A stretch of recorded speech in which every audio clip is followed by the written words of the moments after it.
Bismillahirrahmanirrahim. Assalamualaikum warahmatullahi wabarakatuh. Alhamdulillahirabbil alamin. Shalatu wassalamu ala Rasulillah wa ala alihi wa ashabihi wa man tabi'ahum bi ihsan ila yaumiddin, amma ba'd. Kaum muslimin, jemaah salat maghrib rahimani wa rahimakumullah.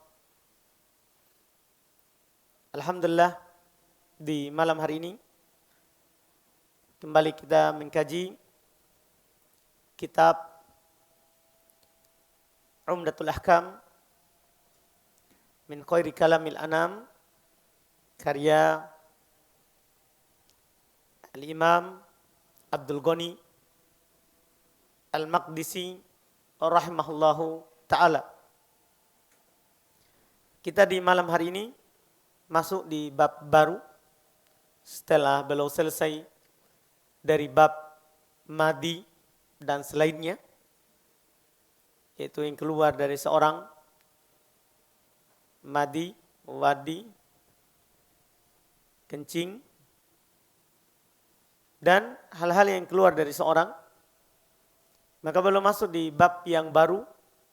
Kata beliau rahimahullahu ta'ala, babul gusli minal janabah. Bab mandi, minal janabah, dari junub.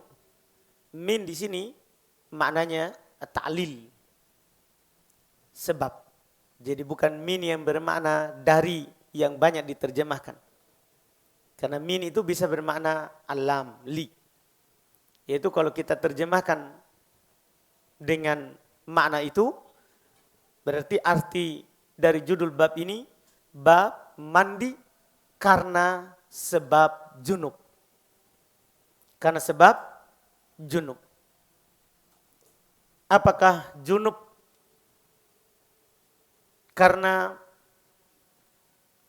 dia mendatangi istrinya, keluar ataupun tidak keluar, sebagaimana nanti akan datang pembahasannya. Maksudnya sampai keluar mani ataupun tidak keluar mani. Itu nanti kita akan sebutkan wajib mandi dari junub. Demikian pula apakah sebabnya bukan karena mendatangi istri, tapi karena ihtilam, mimpi basah, mimpi berhubungan sehingga keluar mani. Cuman bedanya nanti kita akan sebutkan bahwa kalau mendatangi istri itu mewajibkan mandi walaupun tidak keluar mani. Sementara mimpi basah, mimpi berhubungan itu wajib mandi kalau keluar mani. Kalau keluar mani. Insyaallah kita akan sebutkan ulang nanti saat datang hadits yang disampaikan oleh penulis rahimahullahu ta'ala di dalam pembahasan junub ini. Kita baca hadits yang pertama, itu judul bab yang disampaikan oleh penulis rahimahullah. Di malam hari ini kita masuk di hadis yang ke-30. Terkait dengan bab ini, kita sampai kepada hadits nomor 30. Kata beliau rahimahullahu ta'ala, an Abi Hurairah radhiyallahu ta'ala anhu anan Nabiy sallallahu alaihi wasallam laqiyahu fi ba'di turukil Madinah wa huwa junubun. Qala fan qanastu minhu. Fadhahabtu faktasaltu thumma ji'tu. Faqala aina kunta ya Aba Hurairah? Qala kuntu junuban.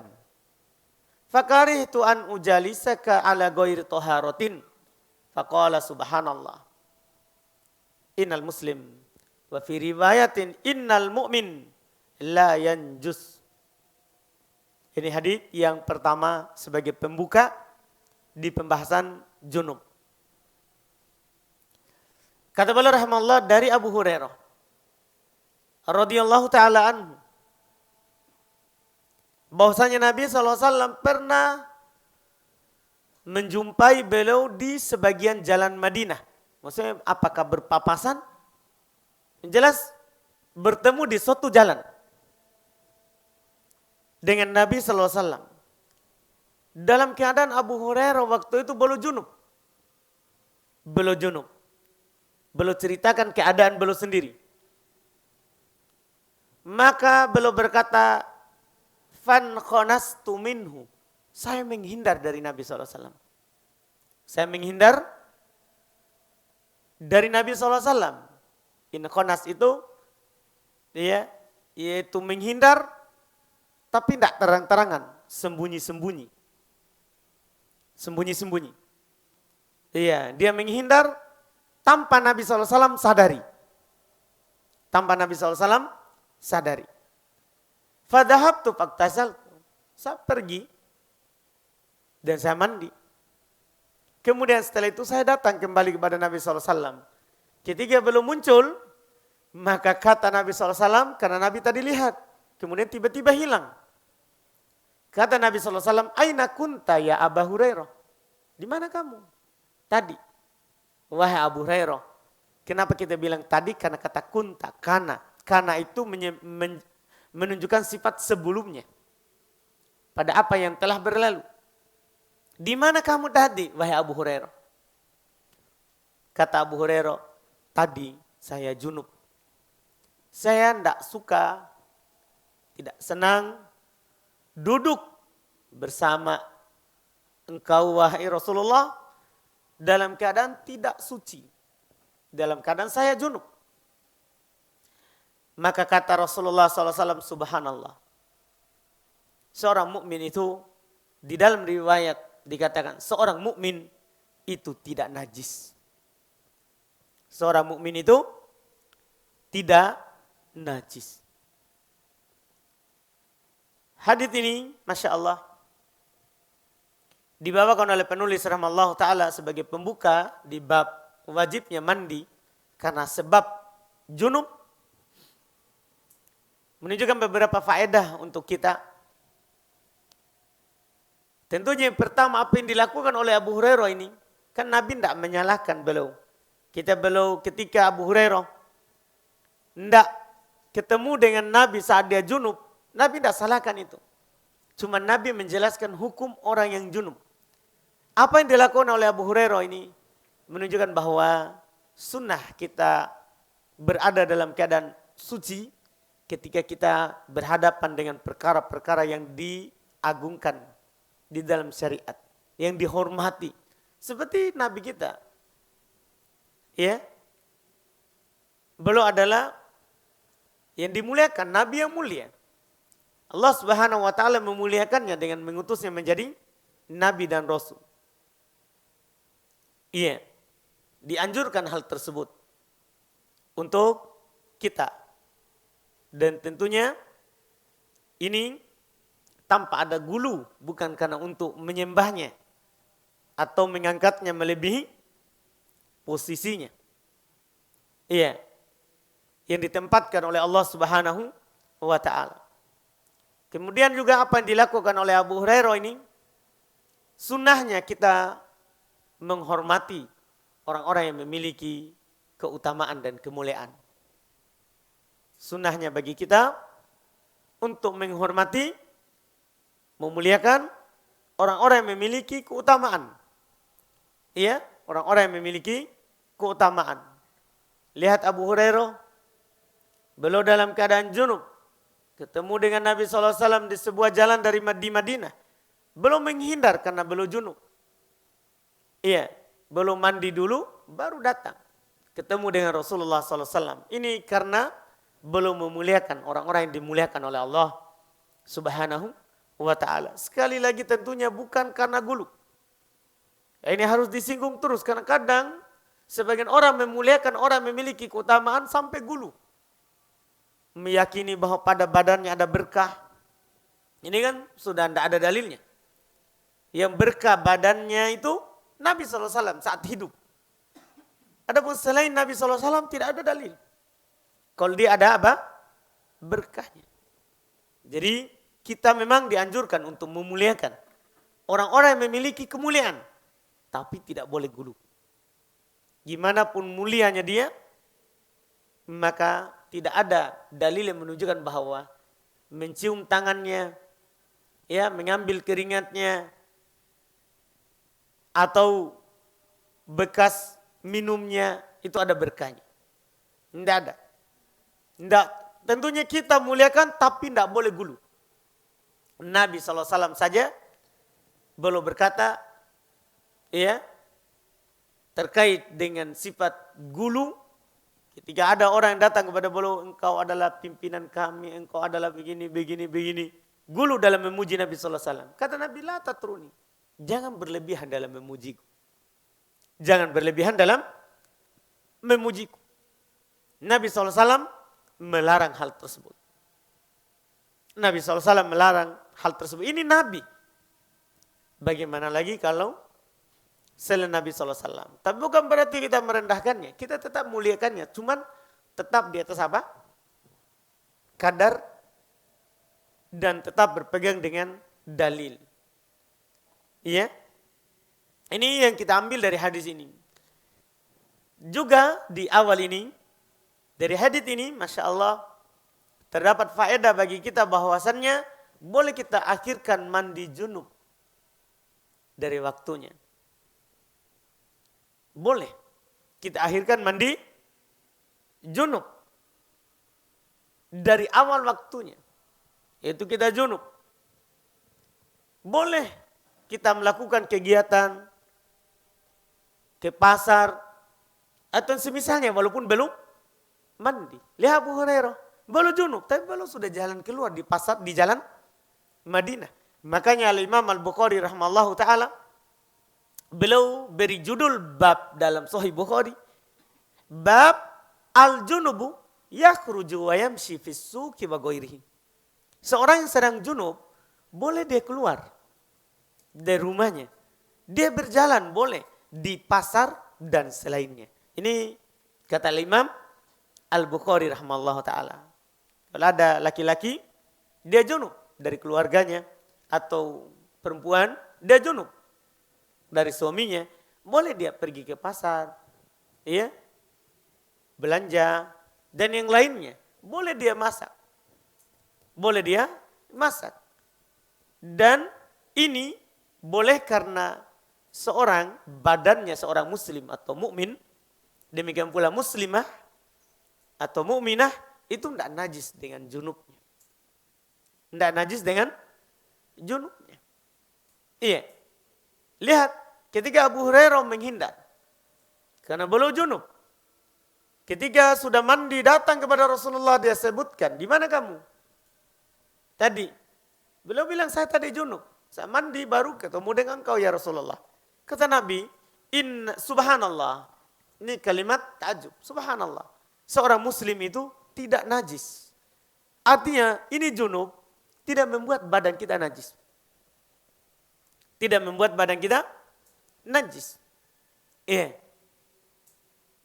Ini yang kita bisa ambil faedah dari hadis yang disebutkan oleh penulis rahimahullahu taala. Ya, di hadis pertama. Kemudian setelah itu beliau akan sebutkan dua hadis terkait dengan cara mandi junub. Sebelum kita baca bahwa perlu kita ketahui bahwa mandi junub itu para ulama kita rahimahumullah membagi dua. Ada mandi sempurna dan ada mandi cukup. Mandi junub itu terbagi dua. Ada namanya mandi junub, mandi sempurna, dan ada mandi junub yang disebut dengan mandi cukup.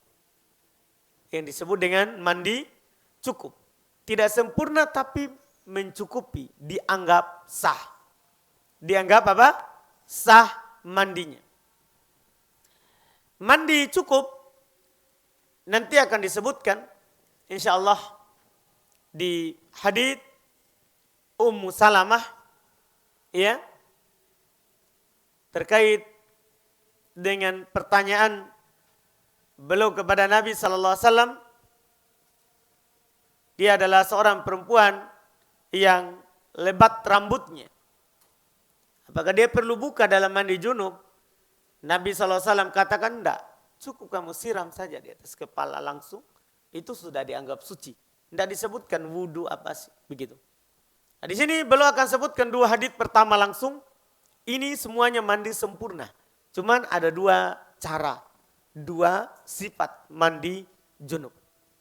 Kita langsung baca 2 hadits.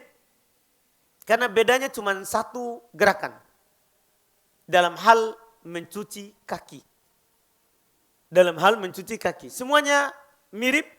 Cuman beda dalam mencuci kaki. Kita baca dulu hadits pertama.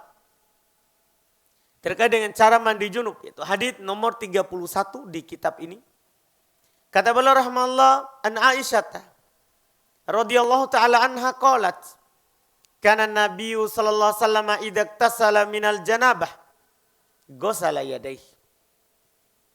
Adalah Nabi sallallahu alaihi wasallam apabila beliau mandi dari junub, itu mandi karena telah junub, maka beliau mencuci kedua tangannya, maksudnya kedua telapak tangan. Ini yang pertama dilakukan. Kedua telapak tangan. Iya.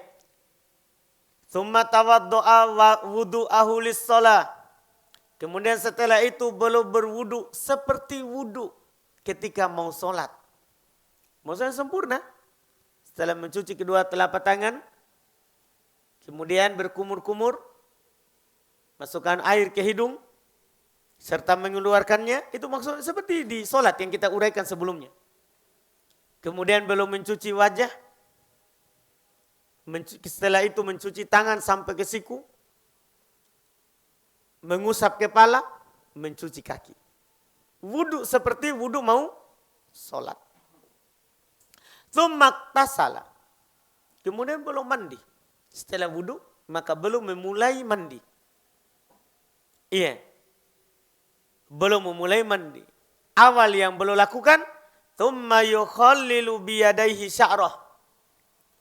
Beliau menyelai-nyelai rambutnya dengan kedua tangannya. Yaitu setelah wudhu sempurna, kita masukkan tangan kita ke air dan kita mulai menyelai apa? Rambut. Dengan tangan, kedua tangan. Hatta sampai berapa kali? Tidak disebut berapa kalinya. Ya, hatta idza dhanna annahu qad arwa basyaratahu. Sampai kalau beliau sudah menyangka, sudah merasa bahwa itu telah membasahi kulitnya, itu kulit rambutnya, kulit di kepalanya. Ya, bukan rambutnya, bukan dia basah seluruh rambutnya, bukan, kulitnya saja. Jadi dia menyelai rambutnya sampai kalau dia merasa bahwa kulitnya sudah kena air, maka afadhu alaihil ma' salasa marrat. Maka belum menyiram kepalanya 3 kali. Jadi setelah tadi wudhu sempurna, menyelai rambutnya sampai basah kulit kepala, kemudian menyiram kepalanya 3 kali. Tsumma ghasala sa'ira jasadih. Kemudian belum mencuci, menyiram seluruh badannya. Kalau badan tidak disebutkan berapa kalinya. Dengan ini sudah selesai mandi junub. Ini sudah dikatakan sempurna. Adapun pakai sabun, sampo, itu kan tambahan namanya. Dengan ini tadi itu, kita masuk di tempat mandi. Kita cuci kedua telapak tangan. Kemudian kita wudhu dengan wudhu sempurna. Setelah itu kita menyelai rambut kita sampai basah kulit kepala. Kemudian menyiram kepala 3 kali. Setelah itu menyiram seluruh badan. Sudah sempurna mandinya. Ini yang disebut mandi sempurna. Mandi sempurna. Ini cara mandi junub yang pertama. Yang disebut dengan mandi sempurna. Yang disebut dengan mandi sempurna. Iya. Ini cara pertama. Kemudian beliau kasih kita faedah lain. Wa kanat takul, adalah Aisyah radhiyallahu taala anha, beliau berkata, kuntu aktasilu ana wa Rasulullah. Adalah saya Dan Rasulullah SAW mandi bersama min ina'in wahidin, dari satu ember air. Naktarifu minhu jami'an, kami ya semuanya menciduk air dari ember yang sama. Dari ember yang sama. Iya. Di hadits ini belum bawakan yang lengkap terakhir ini untuk memberikan faedah fikih kepada kita bahwasanya suami istri boleh mandi bersama. Boleh mandi bersama. Ia dari satu tempat mandi. Satu tempat mandi. Iya, ini faedahnya. Faedah yang belum sebutkan ini. Karena Nabi SAW mandi bersama apa? Istrinya. Mandi bersama istrinya. Iya. Karena antara suami istri itu, ya, mereka ya tidak ada batasan aurat. Kadang-kadang Nabi SAW belum mencium atau mencumbui istrinya tanpa pakai apa-apa. Tanpa pakai apa-apa. Di situ menunjukkan bahwa boleh juga mandi bersama walaupun tidak pakai apa-apa. Ini faedah tambahan ketika mandi junub. Karena air ketika dipakai untuk mandi junub, walaupun akan ada yang menetes dari bekas dari perempuan, demikian pula sebaliknya, itu tidak membuat airnya itu menjadi junub. Ya, tidak membuat airnya itu menjadi junub. Sebagaimana datang dalam hadits yang lain. Nabi SAW pernah datang mau mandi. Kata istri beliau, itu saya mandi tadi di situ. Kata beliau, innal ma'la junub. Air tidak junub. Dengan dipakainya ada yang masuk misalnya tetesan dari istri, itu tidak menunjukkan dan tidak menjadikan air itu menjadi junub. Tidak menjadikan air itu menjadi junub. Ini cara mandi pertama, mandi sempurna. Cara kedua, jelas ya, karena sangat jelas penggambaran dari Aisyah. Cara kedua, di hadits 32. Kata beliau rahmallahu an Maimunata bintil Harith radhiyallahu taala anha.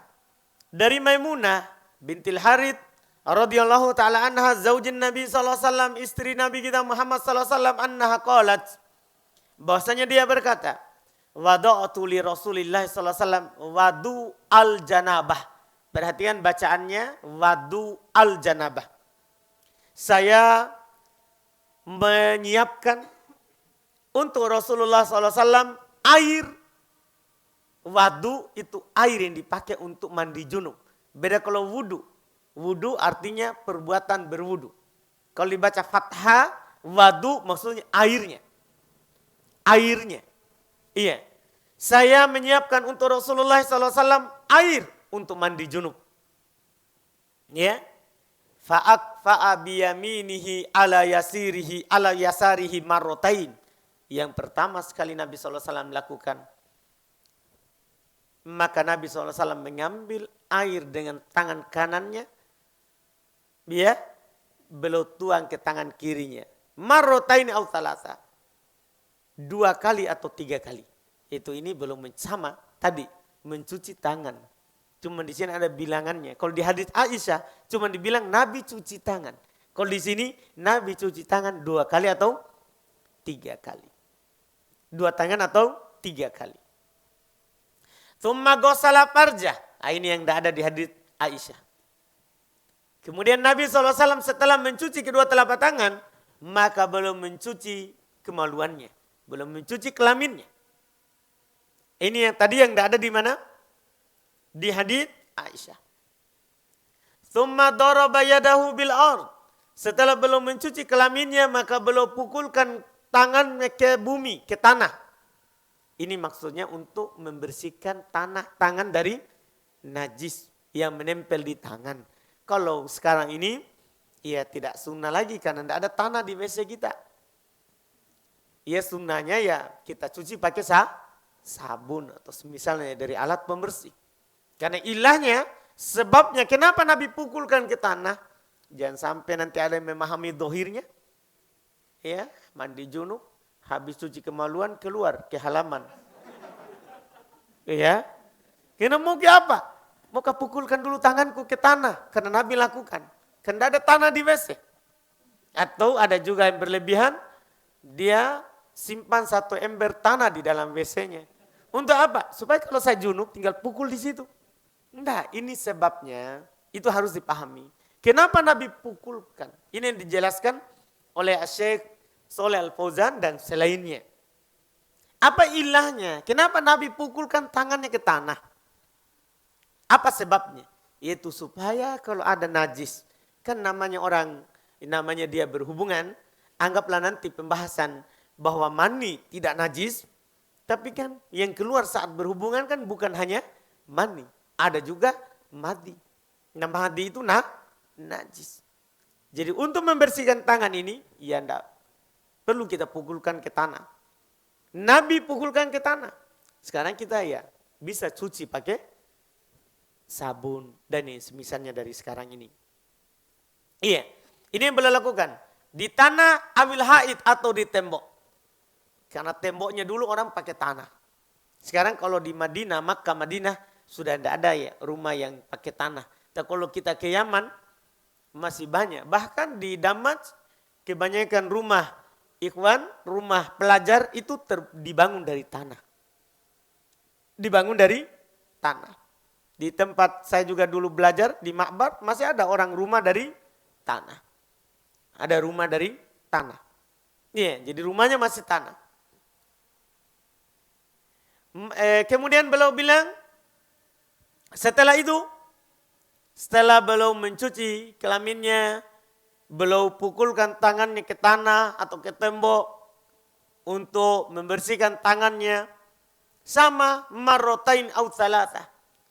Boleh lakukan ahli itu 2 kali atau 3 kali. 2 kali atau 3 kali. Thumma tamadmada wastansyaqa. Setelah itu belum mulai berwudu.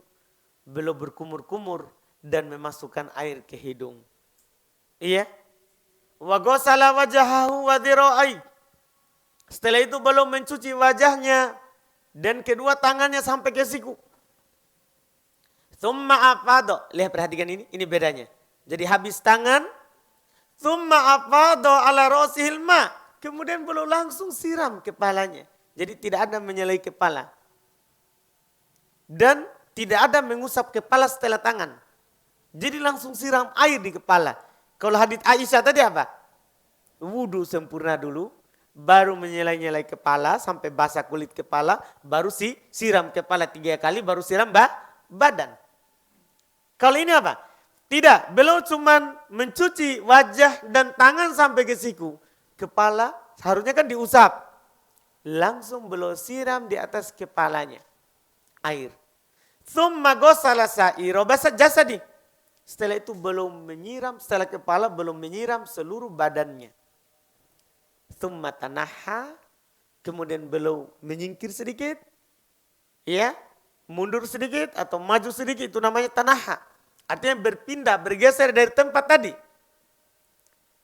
Faghasala rijlaihi. Maka belum mencuci kedua kakinya. Jadi kakinya itu setelah selesai mandi. Setelah selesai mandi. Fa'ataituhu bi khirqatin falam yuridha.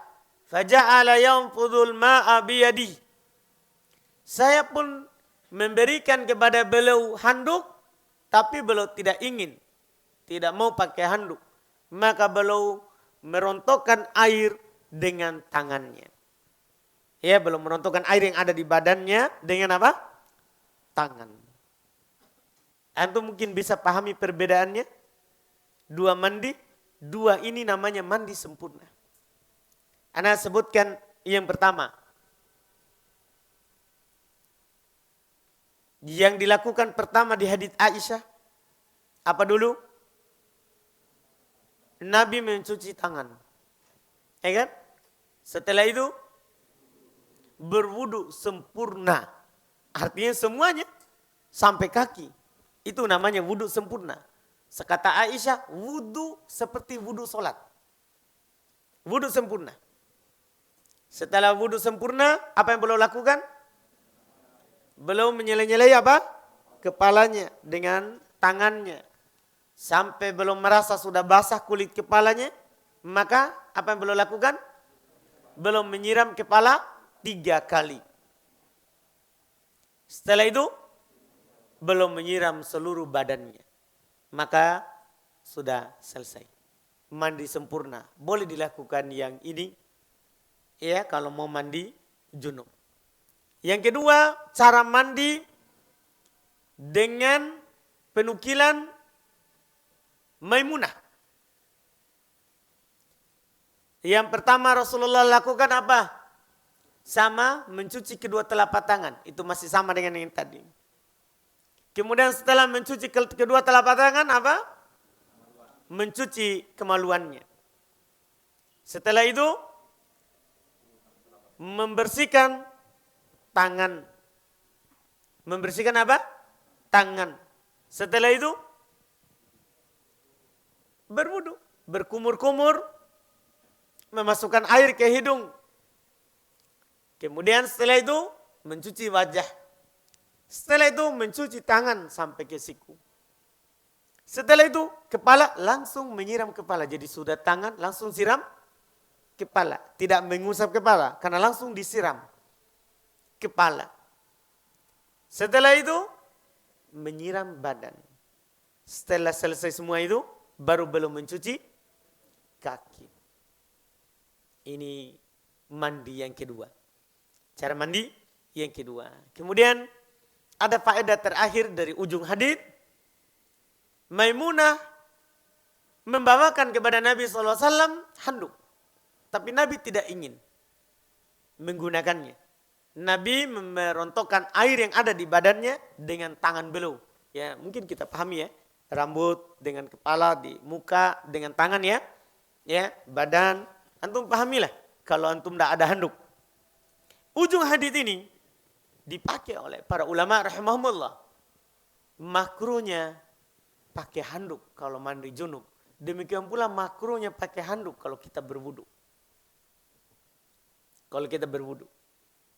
Dari mana pendalilannya? Ini Nabi dibawakan handuk. Nabi tidak ingin. Tidak mengambilnya. Belum hanya merontokkan dengan apa? Tangan. Antum paham ini? Ini hadis dipakai untuk pendapat itu. Hanya saja anak terakhir dapat faedah yang disebutkan oleh Asy-Syaikh Ibnu Utsaimin rahimahullah dengan hal yang berbeda dengan pemahaman itu. Masya Allah. Maksudnya gimana? Perbedaan. Kata Asy-Syaikh Ibnu Utsaimin, enggak, hadis ini menunjukkan bolehnya, bukan makruhnya. Jadi berbeda. Jadi tadi ada ulama yang berpendapat makruh. Artinya kalau dilakukan itu dibenci. Tidak berdosa tapi dibenci orang pakai handuk. Ya. Hal tersebut setelah mandi. Demikian pula kalau sekarang akhwat dia pakai apa itu namanya? Yang untuk mengeringkan rambutnya. Ya. Itu.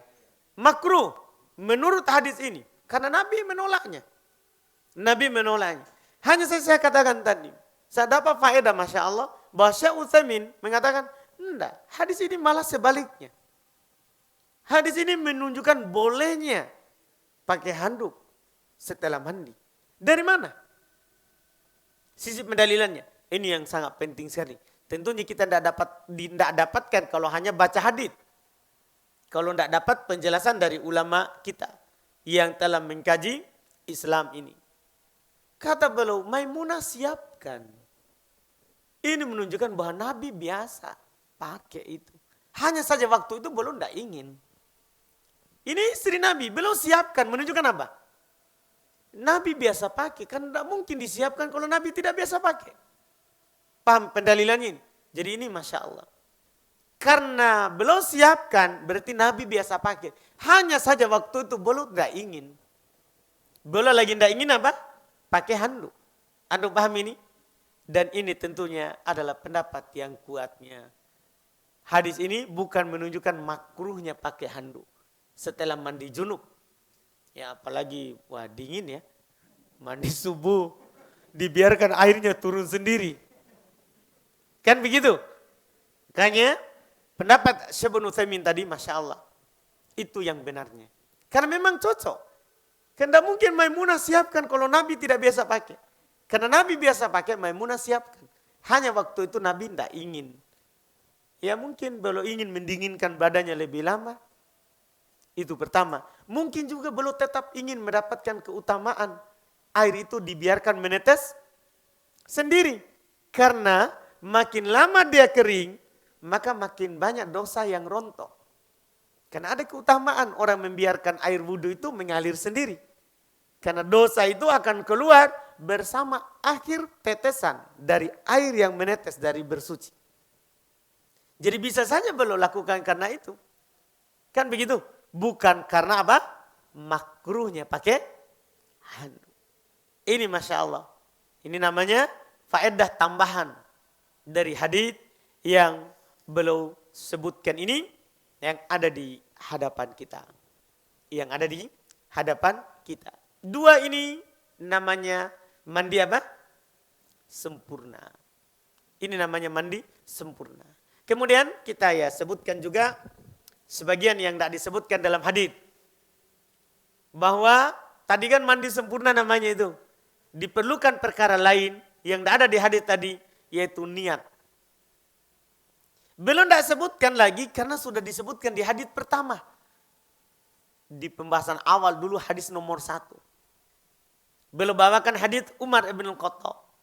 Bahwa Nabi SAW bersabda, innamal a'malu binniyat wa innamal likulli imri'in ma nawa. Amalan itu tergantung pada niatnya. Dan setiap orang akan mendapatkan apa yang ia niatkan. Jadi perlu diingatkan kembali. Belum diingatkan di sini karena sudah lewat di hadis nomor 1. Ini sekarang ini di hadis nomor berapa? Ya, 30. Kan begitu? 30, 31. Ya, 31, 32 kan begitu? Kenapa belum disebutkan niat? Karena sudah disebutkan di awal. Makanya kita katakan, kita ingatkan kembali. Di dalam mandi junub, syarat sahnya niat. Harus kita berniat. Ini untuk membedakan antara mandi biasa dengan mandi junub. Kalau ada seorang mandi tanpa dia berniat dalam mandi junubnya, maka tidak sah mandi. Kalau dia sholat dengan mandi yang tanpa niat itu, sholatnya tidak sah. Karena tidak sah sholat kalau ada hadas. Apakah hadas kecil ataupun hadas apa? Besar. Ini yang perlu diingatkan dengan hadis yang telah lewat. Dengan hadis yang telah lewat. Ini syarat sahnya. Kemudian juga yang tidak disebutkan di sini, sunnah seorang ingin mandi junub membaca tasmiyah, bismillah. Kalau kita mandi di dalam WC, ya yang ada klosetnya, tempat buang air, maka sunnahnya bismillahnya di luar. Sunnahnya bismillahnya apa? Di luar. Kalau lupa membaca di luar, apakah perlu kita baca di dalam? Tidak perlu. Karena ini hukumnya sunnah. Tidak membatalkan mandi. Walaupun Syekh Ibnu Utsaimin rahimallahu ta'ala beliau katakan boleh dibaca dalam hati. Kalau sudah terlanjur di mana? Di dalam. Boleh dibaca dalam hati. Walaupun kalau kita tidak baca, tidak ada masalah. Karena hukumnya adalah apa? Sunnah. Kalau sudah lewat atau hal itu tidak bisa dilakukan, kita tidak berdosa. Kita tidak berdosa. Ini yang tidak disebutkan di dalam hadis. Tidak disebutkan dalam hadis. Dan hukum tadi, semua tadi itu, walaupun itu adalah dinukil dari mandi junubnya laki-laki, sama dengan perempuan. Sama. Perempuan juga bisa mandi dengan cara di Aisyah. Bisa juga mandi dengan cara yang di hadits Maimunah. Sama. Karena Syekh Ibnu Utsaimin rahimahullah ta'ala beliau jelaskan bahwa asal dalam syariat itu sama antara laki-laki dan perempuan. Kita bisa bedakan kalau ada dalil yang membedakan antara laki-laki dan perempuan. Itu hukum asal. Kalau itu dijelaskan oleh Nabi SAW terkait dengan laki-laki, maka perempuan juga seperti itu. Caranya dalam mandi junub. Caranya dalam mandi junub. Sama semuanya. Sama semuanya. Iya. Dari yang kita sebutkan tadi. Dari yang disebutkan tadi.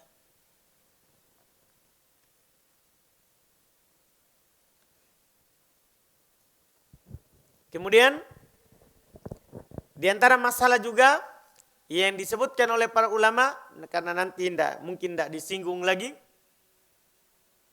karena ini dua hadits sudah sempurna dalam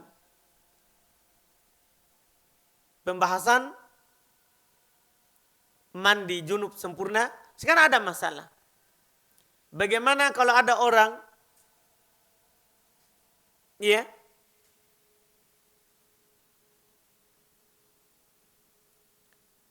setelah mandi langsung mau sholat.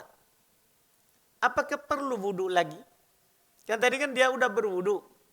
Tapi wudhunya itu kan untuk junub. Iya kan? Apakah perlu setelah mandi dia mau sholat, wudhu lagi untuk sholat? Paham pertanyaannya kan? Iya. Katanya sudah ada jemaah yang menjawab, tidak. Alhamdulillah. Ya, sudah banyak ilmu ya.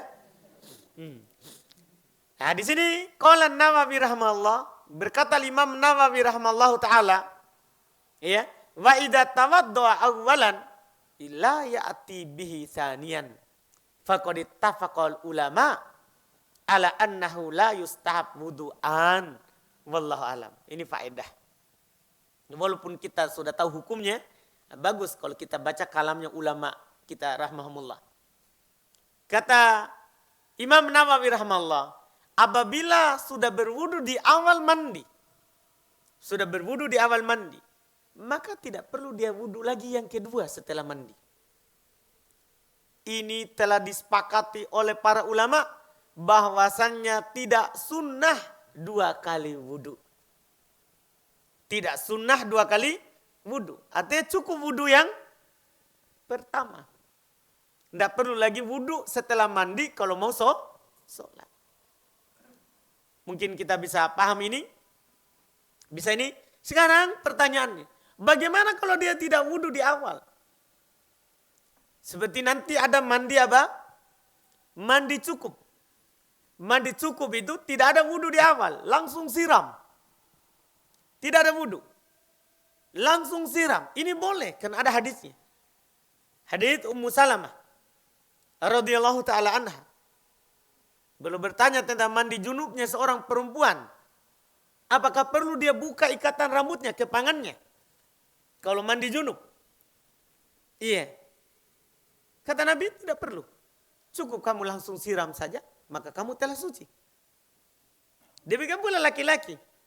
Ya apalagi laki-laki kan tidak ada di kepangan rambutnya.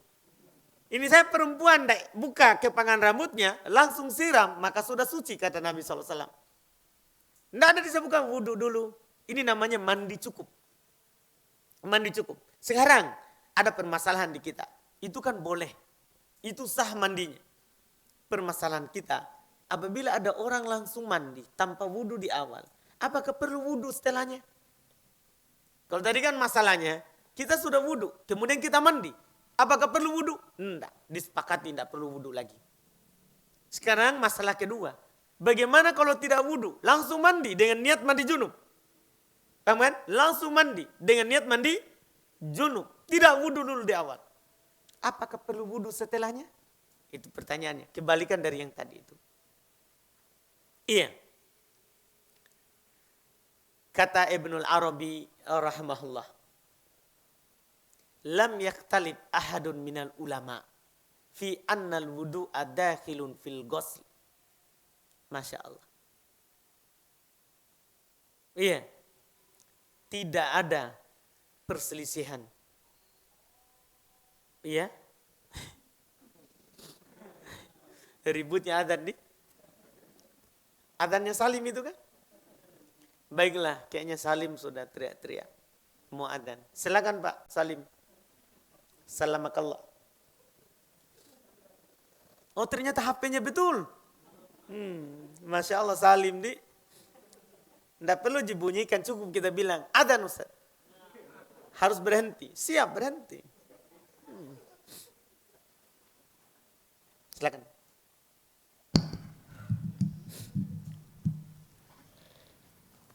Allahu Akbar, Allahu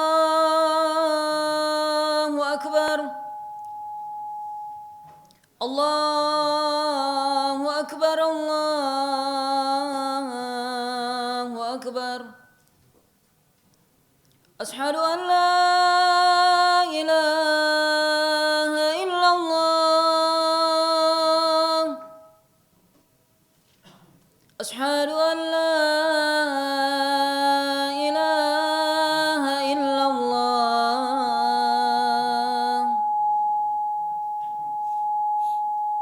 أشهد أن محمد رسول الله.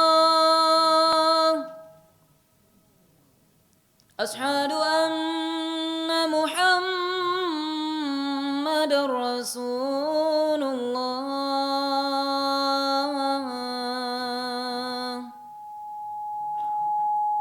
حي على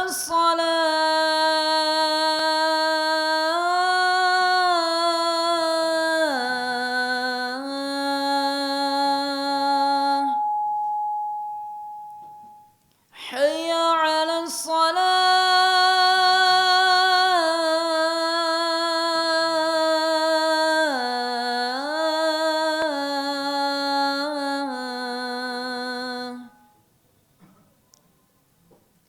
حي على الفلاح.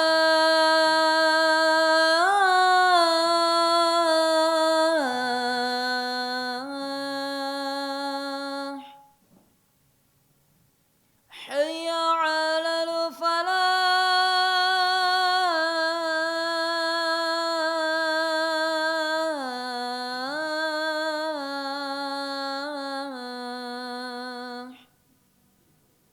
الله أكبر، الله أكبر. لا إله إلا الله.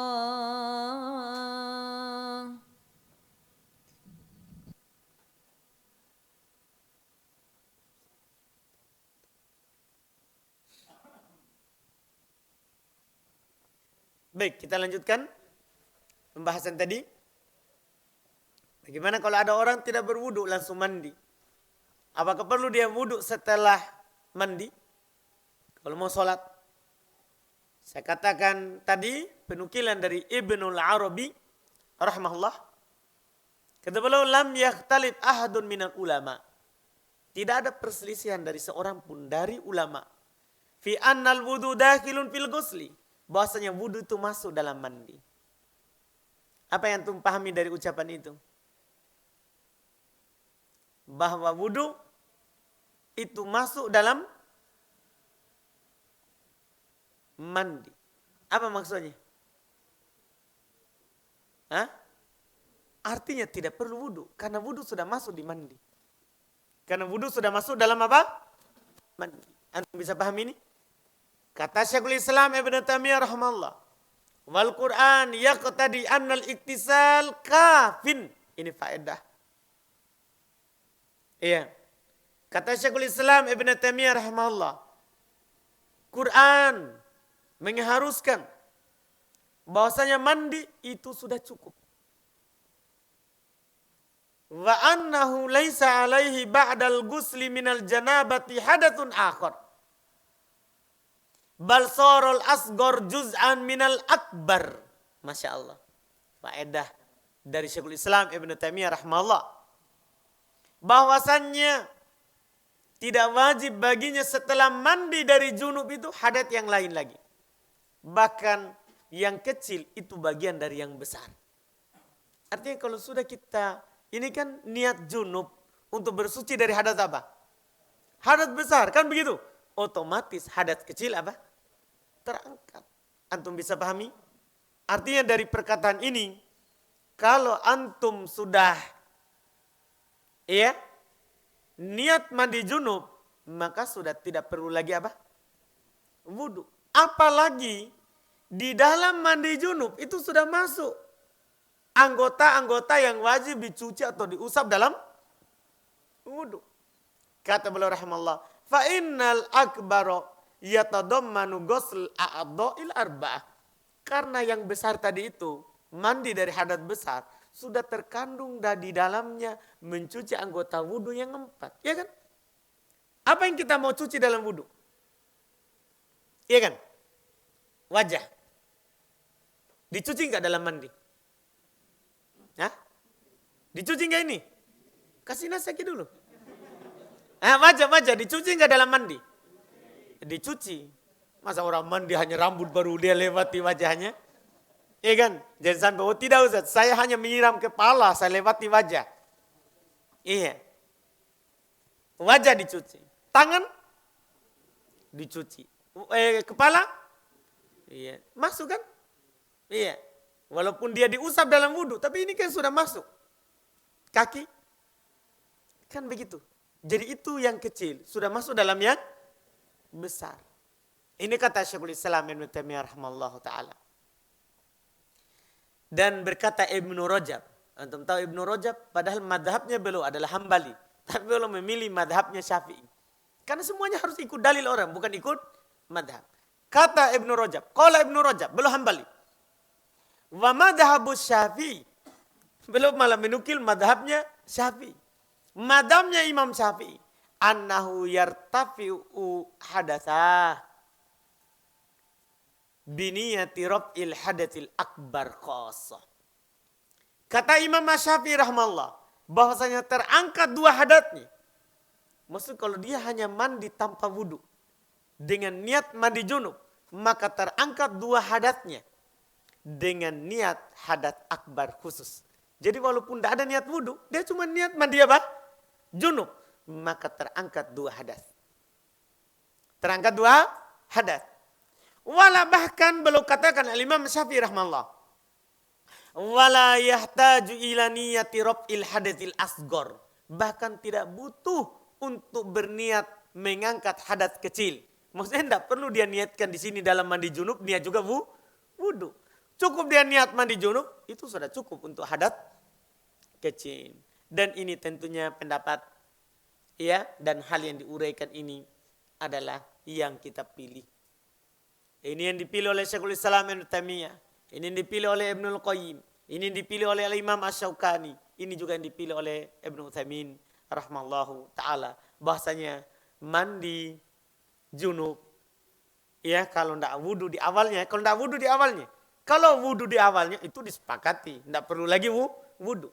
Demikian pula kalau langsung mandi tanpa wudu, itu yang mandi cukup, juga tidak perlu wudu setelahnya. Bisa antum pahami mungkin masalahnya? Sekarang masalah yang ketiga. Masalah yang ketiga. Dan ini masalah yang terakhir. Sebagai tambahan faedah di 2 hadis ini. Masalah yang ketiga. Bagaimana apabila di tengah mandi dia berhadas. Jadi dia sudah wudu. Mandi. Selesai dia mandi, saat mandi kencing. Jadi mandi sambil kencing. Iya enggak? Kadang begitu kan? Iya kan? Kadang begitu dialami. Pernah dialami, Pak? Iya, alhamdulillah. Iya. Gimana kalau begitu, Pak? Apakah perlu wudu setelahnya? Ini pertanyaannya. Apakah perlu wudu setelahnya kalau kita sudah wudu, mandi tapi kencing? Buang air kecil. Atau pas sudah mandi mau buang air besar. Setelah itu lanjut lagi mandi. Gimana? Perlu enggak wudu? Ini masalah. Kata beliau rahimallahu, kata Imam Nawawi terkait dengan faedah ini, terkait dengan masalah ini. Lau ahdatsal mughtasil fi atna'i ghuslih lam yu'athir dzalika fi ghuslihi. Kalau ada orang berhadas orang yang sedang mandi junub berhadas. Di tengah mandinya. Maka itu tidak terpengaruh pada mandinya. Tidak perlu dia mulai lagi dari nol. Itu paham maksudnya. Jadi mandi. Kencing. Apakah perlu lagi mulai dari nol? Wudhu lagi. Dari nol? Apakah perlu? Itu tidak pengaruh pada mandinya. Perhatikan dulu, itu tidak berpengaruh pada apa? Mandinya. Bal yutimmuhu. Bahkan dia sempurnakan saja. Tidak ada masalah. Tidak perlu dia apa? Mandi. Tapi bagaimana kalau dia mau sholat? Ini masalahnya. Jadi mandinya tidak ada masalah. Sah. Fa'in arodas sholata lazimahul wudu. Tapi kalau dia mau sholat, wajib dia wudu. Karena mandinya sudah sah dengan awal siram semua badan. Ya kan? Itu sudah sah. Tapi kalau dia ingin sholat setelahnya, maka kata Imam Nawawi wajib dia apa? Wudu. Nasu ala hada kullihi asy-Syafi'i fil Semua ini sebagaimana yang diterangkan oleh Imam Syafi'i dalam kitab beliau Al-Um. Jadi buang air di saat mandi tidak berpengaruh pada mandi. Yang berpengaruh itu pada wudunya saja. Kalau antum ingin lagi wudu, ingin sholat setelah mandi, maka kita apa? Berwudu. Maka kita berwudu. Ini Masya Allah. Ya, ini disebutkan sebagai faedah. Ya. Walaupun dinukil juga ya dari sebagian ulama bahwasannya bata hadat itu tidak membatalkan mandi, ya, juga tidak membatalkan wudu. Cuman yang paling amannya dipilih oleh Imam Syafi'i itu lebih hati-hati daripada kita ragu dalam sholat. Tadi saya sudah buang air kecil saat mandi, apakah saya wudu atau tidak? Kita ragu dalam sholat nanti. Apa yang disebut oleh Imam Syafi'i itu lebih hati-hati, lebih bagus, lebih bagus. Ini terkait dengan orang yang berhadas.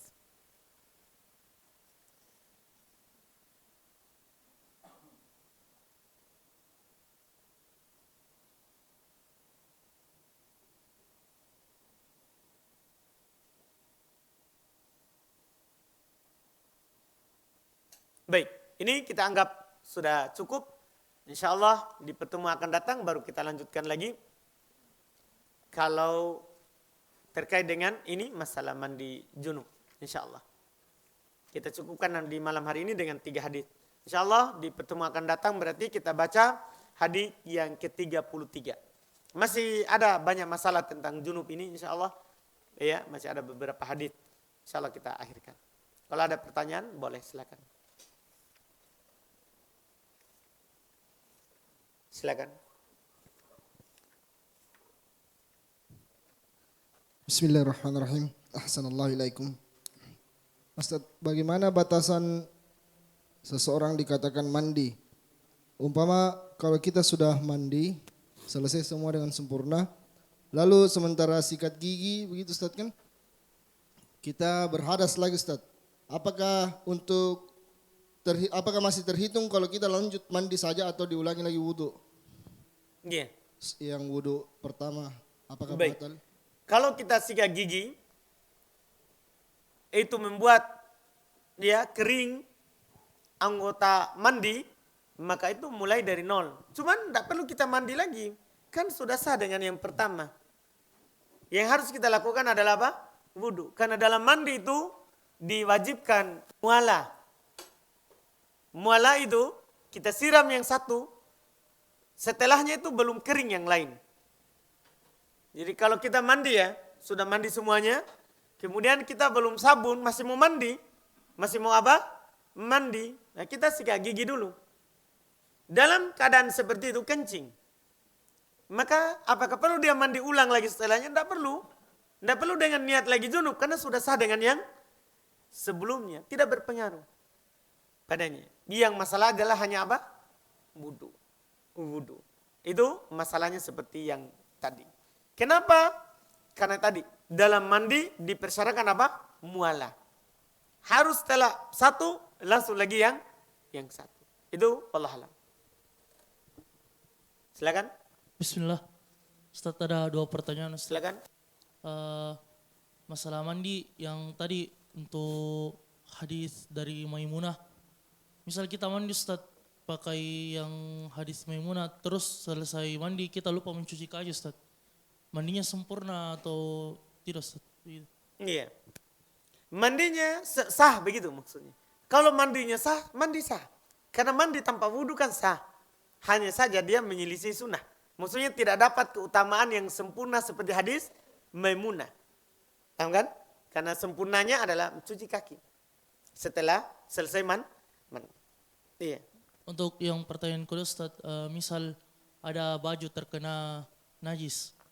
Terus kita cuci sama baju yang tidak terkena najis dalam mesin cuci Ustaz. Apakah ketika dikasih masuk itu baju najis semua itu baju dalam situ Ustaz? Karena airnya tidak 2 kullah gitu. Iya, enggak.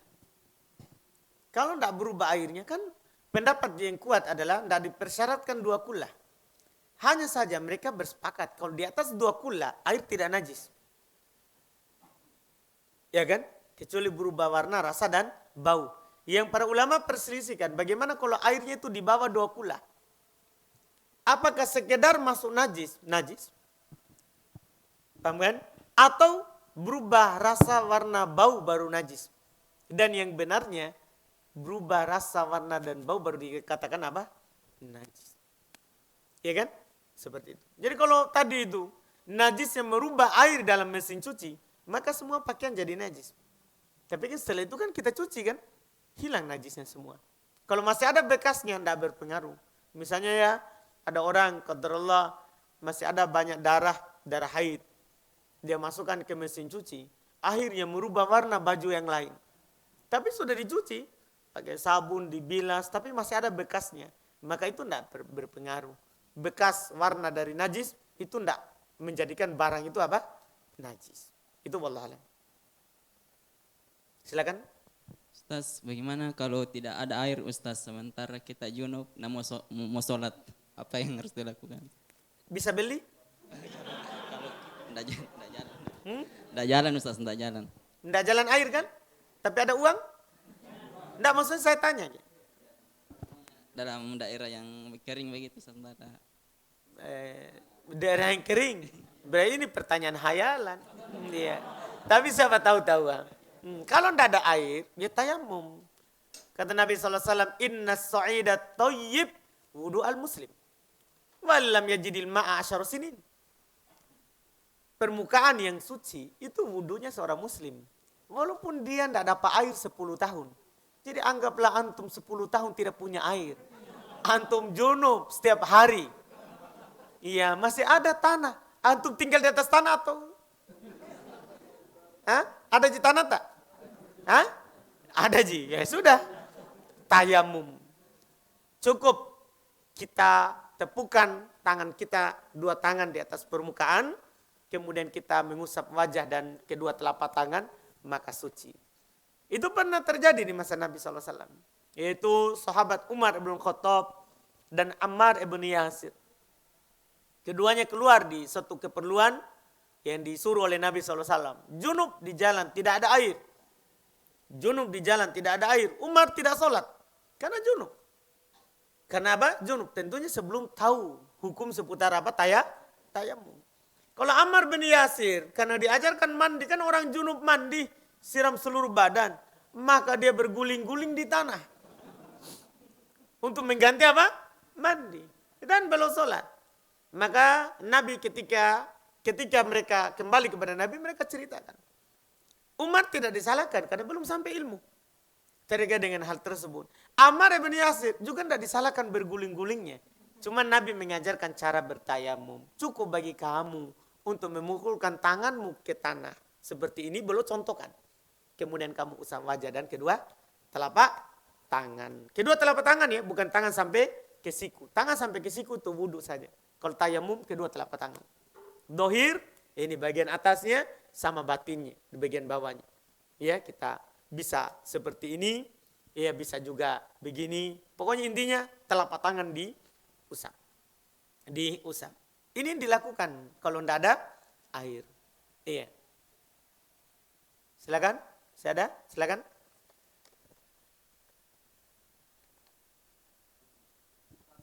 Tunggu Pak, biar didengar.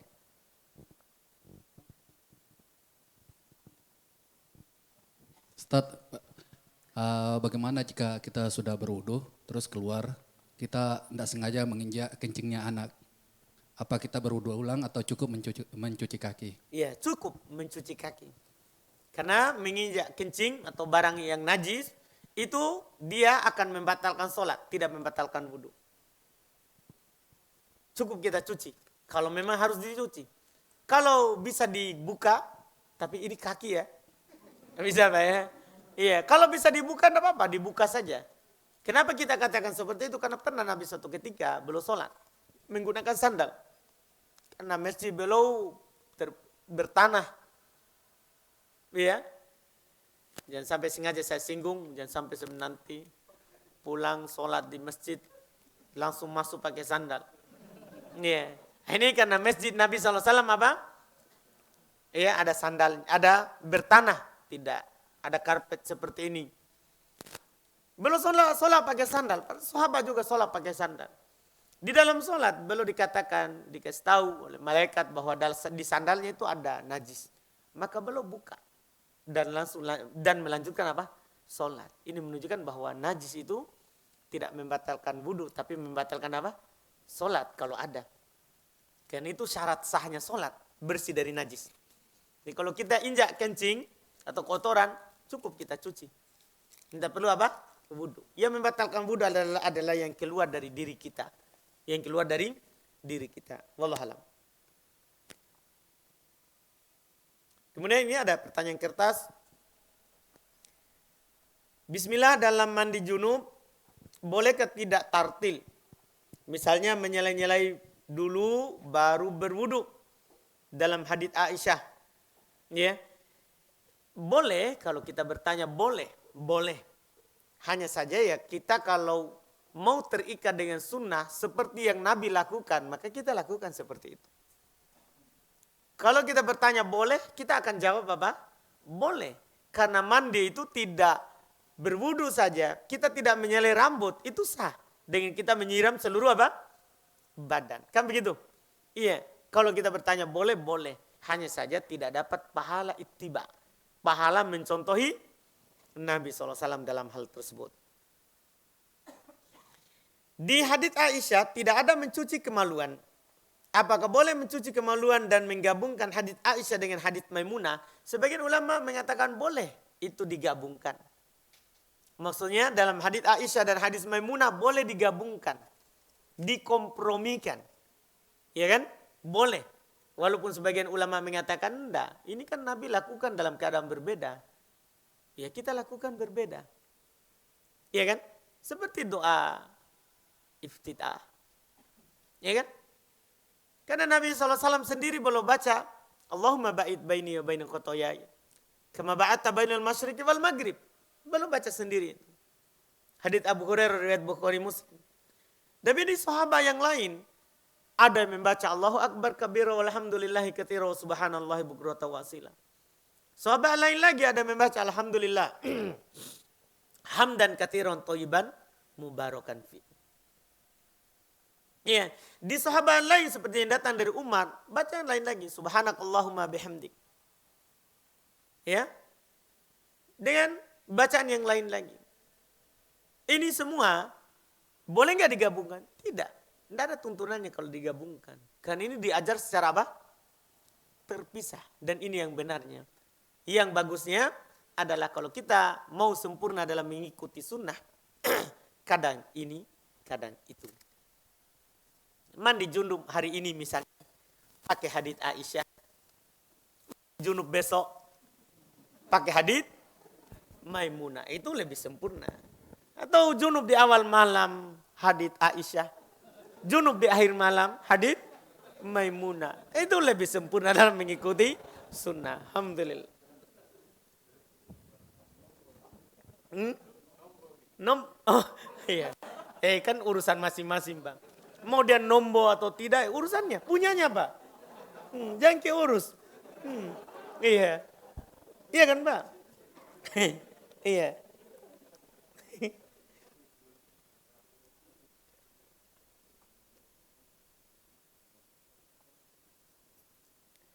Bolehkah ini ada pertanyaan ketiga, bolehkah mandi biasa, bukan mandi junub, diniatkan berwudu untuk sholat? Boleh. Boleh juga. Berdasarkan hadis tadi yang kita sebutkan, innamal a'malu binniyat wa innamal likulli imri'in ma nawa. Amalan itu tergantung pada niatnya dan setiap orang akan mendapatkan apa yang ia niatkan. Kalau kita niatkan dengan mandi ini adalah wudu juga sah dengan hadis itu. Dengan hadis itu.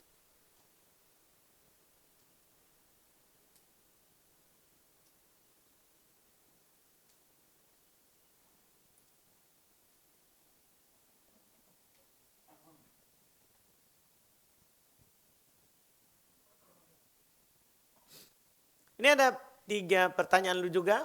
Ini Masya Allah. 1 kertas tak 3. Iya. Boleh langsung angkat tangan saja di ikhwan. Tidak perlu pakai kertas kalau di bawah sini ya. Yang pakai kertas ini kalau akhwat saja. Kalau ikhwan langsung saja. Karena lama-lama ditulis. Kecuali malu-malu langsung. Iya. Apakah boleh menggunakan wudu dalam mandi? Apakah boleh menggunakan wudu dalam mandi junub untuk sholat? Oh, ini sudah dijawab tadi. Yang kedua, apakah berciuman dengan istri diwajibkan mandi junub? Ya tidak. Kalau hanya cium saja, bercumbu saja, tidak mewajibkan mandi. Dia mewajibkan mandi itu nanti kita akan kaji di pertemuan akan datang. Kalau kita sudah duduk di atas cabang yang 4, kemudian kita bersungguh-sungguh. Itu baru wajib mandi, walaupun tidak sampai selesai. Ya, di tengah jalan kita bosan, kita langsung keluar dari itu. Ya, wajib mandi. Adapun hanya sekedar mencium, bercumbu, berpelukan, semua kita lakukan, hanya saja timbanya tidak masuk ke ember, ya, tidak wajib mandi. Tidak wajib mandi. Nanti sebenarnya ini akan kita sebutkan nanti di hadis ini.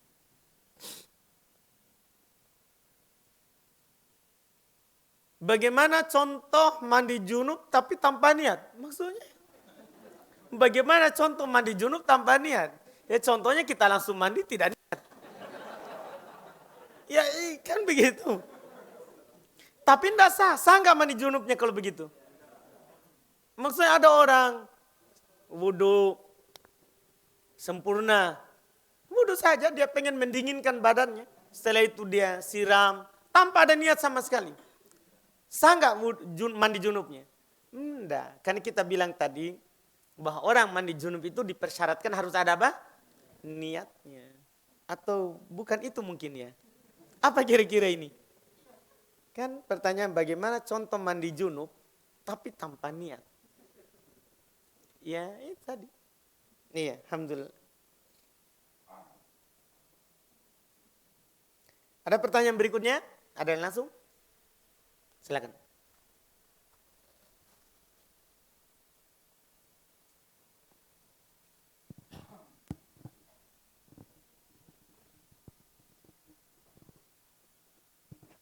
Bismillah. Bagaimana Ustadz jika ada luka di tubuh yang tidak boleh kena air? Apakah kita mandi atau apalagi tadi itu namanya? Baik. Ya, makasih, Bagaimana kalau ada orang ada lukanya di tubuh, kemudian dia junub? Apakah wajib mandi atau enggak? Wajib dia mandi. Tetap wajib dia mandi. Ya, hanya saja lukanya itu dia enggak kasih kena air. Cukup dia usap di atas lukanya. Ada perbannya, ya, ada lukanya. Dia enggak perlu siram lukanya. Cukup dia usap saja yang enggak bisa disiram. Jadi dia cukup siram yang bisa disiram, yang enggak bisa disiram dia apa? Usap. Dia usap. Jadi tetap wajib mandi. Yang boleh tidak mandi itu kalau tidak mampu pakai air. Misalnya seluruh badannya. Kalau hanya sebagian badan kan bisa dihindari. Iya. atau tidak ada air. Kalau dia mampu pakai air tapi tidak seluruhnya, maka wajib dia pakai yang mampunya, sisanya dia usap. Sisanya dia usap. Itu yang dilakukan. Wallahu a'lam. Kemudian pertanyaan berikutnya, bagaimana kalau setelah junub belum keluar dari WC tapi buang air kecil lagi? Apakah harus wudhu lagi? Sudah kita jelaskan tadi. Apa yang dikatakan oleh ulama rahimahumullah, di antaranya Imam Nawawi rahimahullah, bahwa kalau kita buang air sebelum keluar dari WC atau setelah selesai dari mandi atau saat mandi bahkan begitu, maka kita wudhu setelah mandi. Ini kalau kita mau sholat. Adapun kalau tidak mau sholat, tidak perlu. Nanti wudhu saat mau apa? Sholat. Wudhu saat mau sholat.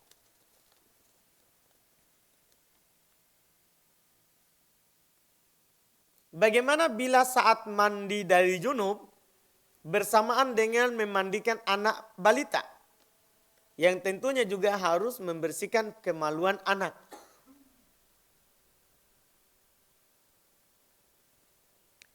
Berarti ini terkait dengan hukum menyentuh kemaluan ya? Atau bagaimana? Ya mandi, junub, kemudian memandikan juga anak saat itu, tidak ada masalah. Tidak ada masalah. Karena anak ya balita ya, tidak ada masalah kalau melihat apa? Aurat orang tuanya. Tidak ada masalah. Ini apalagi ini balita. Ini balita. Cuma permasalahan mungkin di sini, kalau dia menyentuh kemaluan anaknya.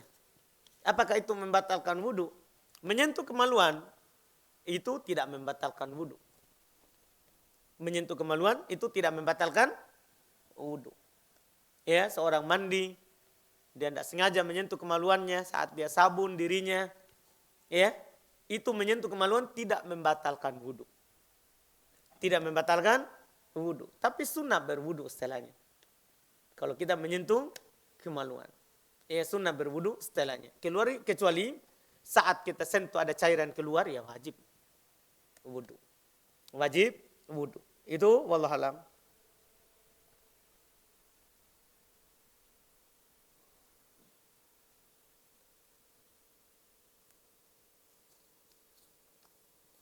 Ini di sini sisa 2 kertas.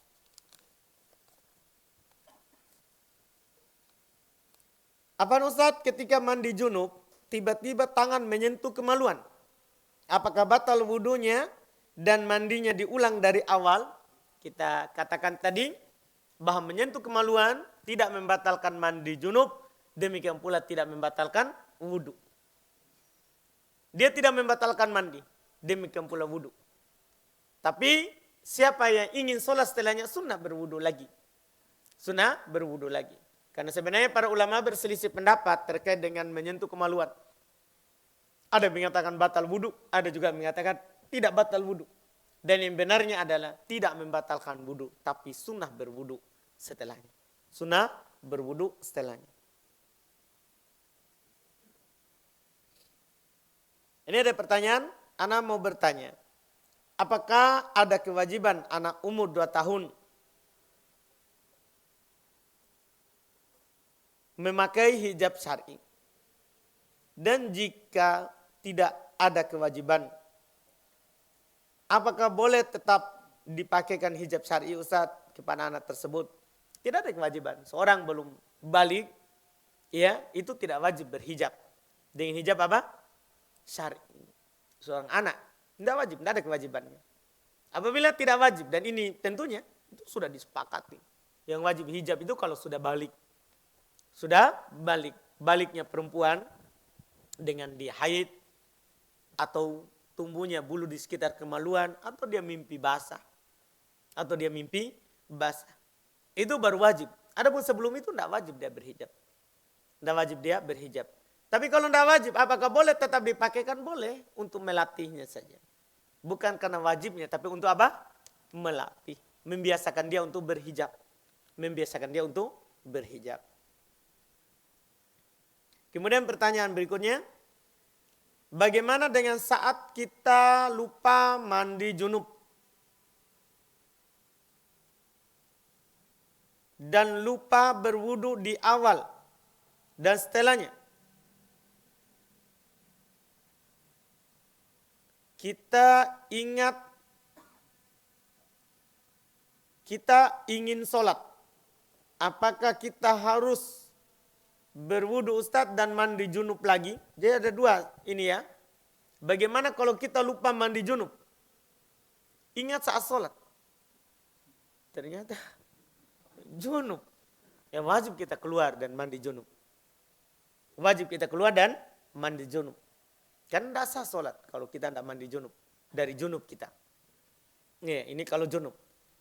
Adapun kalau kita wudu, lupa wudu. Tapi kita sudah niat mandi junub. Apakah perlu kita wudu lagi setelahnya? Tidak perlu. Tadi kan kita disepakati. Kalau kita mandi dengan niat mandi junub, tanpa kita wudu, ya kan? Maka itu sudah mencukupi. Itu sudah mencukupi. Kita katakan tadi itu merupakan pendapat Syekhul Islam Ibn Taimiyah, Ibn Qayyim, Imam Syaukani, juga yang disebutkan oleh Ibn Utsaimin, bahkan Ibn Arabi menukil kesepakatan bahwa mandi tanpa wudu di awalnya itu mencukupi dari wudu. Itu mencukupi dari wudu. Ini alhamdulillah. Kita cukupkan. Alhamdulillah, insya Allah kita lanjutkan lagi nanti di pertemuan akan datang masih di bab mandi junub. Insya Allah kita akan ketemu lagi nanti.